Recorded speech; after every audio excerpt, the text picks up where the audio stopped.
Évangile de Jésus-Christ selon saint Marc. Après l'arrestation de Jean, Jésus partit pour la Galilée, proclamer l'évangile de Dieu. Il disait : Les temps sont accomplis, le règne de Dieu est tout proche.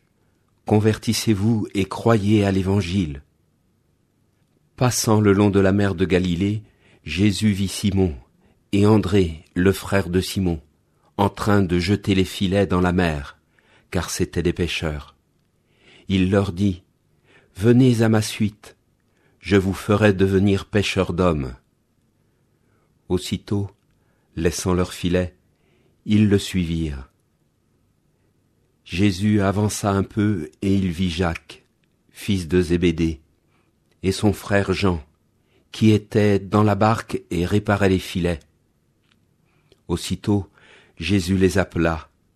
Alors, laissant dans la barque leur père Zébédée avec ses ouvriers, ils partirent à sa suite. Aussitôt, laissant leurs filets, ils le suivirent. Alors, laissant dans la barque leur père Zébédée avec ses ouvriers, ils partirent à sa suite. Filets, barque, père, ouvriers, les apôtres doivent tout quitter pour suivre Jésus. Cette radicalité est claire dans les vœux des personnes consacrées, religieuses, moines ou autres, qui s'engagent à imiter Jésus dans la pauvreté, la chasteté et l'obéissance. C'est d'ailleurs ainsi que je m'exprime devant les détenus rencontrés en prison pour leur exposer quelle est l'authentique radicalité religieuse. Les contemplatifs sont nos chrétiens radicalisés. Mais personne ne peut devenir moine tant que le Seigneur ne l'y appelle pas. C'est le Seigneur qui décide d'appeler ou pas à une telle vocation. Alors faut-il en déduire que la vie du simple baptisé, qui a prêté attention à l'appel du Seigneur mais ne l'a jamais entendu, serait une vie chrétienne au rabais?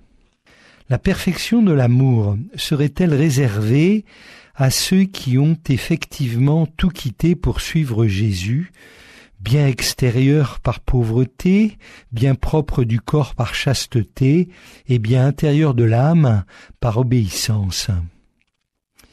Réfléchissons. Il y aurait une contradiction dans le projet du Dieu créateur s'il devait, après la faute originelle, revenir sur ses premières bénédictions adressées à l'humanité. En effet, sa toute première parole après la création de l'homme et de la femme est la suivante : « Soyez féconds et multipliez-vous, remplissez la terre et soumettez-la. Soyez les maîtres des poissons de la mer, des oiseaux et des animaux. » Invitation originelle et persistante à la fécondité, à l'opulence, à la souveraineté. Car, d'ailleurs, si Dieu voulait que toute l'humanité le suive radicalement comme les apôtres, rapidement l'humanité mourrait de faim faute de poissons et s'éteindrait à la première génération faute d'enfants. Si l'homme est tombé en déchéance suite au péché originel, Jésus nous en rachète en fondant les deux états de vie, religieux et séculier, autrement dit consacrés et gens mariés. Et la vie dans l'état commun de chrétiens baptisés n'est pas moins appelée à la perfection de l'amour que dans la radicalité des vocations particulières à la manière des apôtres. Explication. Qu'on ne peut comprendre qu'en suivant l'unique logique de l'amour, en particulier du seul amour effectivement authentique parce qu'il coûte. Pour les consacrés, il est facile de comprendre que le renoncement par obéissance, chasteté et pauvreté reflète l'amour gratuit de Jésus sur la croix. Seul celui qui renonce à sa vie la sauve. Plus mystérieux pour les baptisés est souvent le bonheur du consacré qui anticipe la vie promise au ciel, où tout n'est que don, trésor librement offert et reçu pauvrement pour en être mieux enrichi.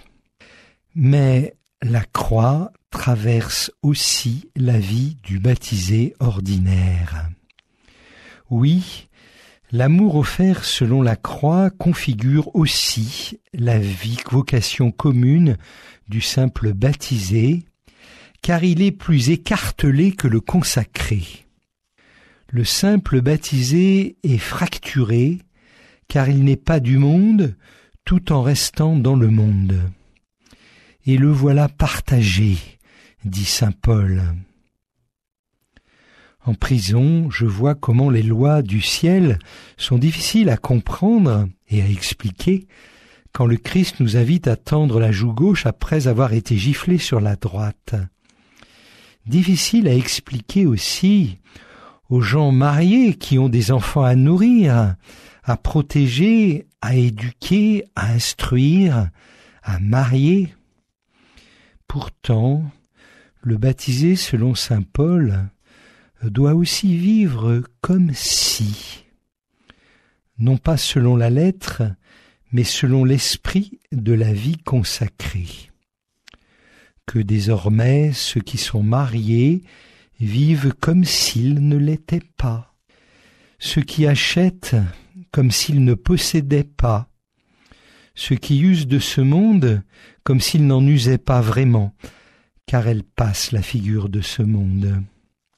La perfection de l'amour, dans la vocation commune d'un baptisé, ne se limite donc pas à remplir sa mission terrestre en l'accommodant d'esprit chrétien.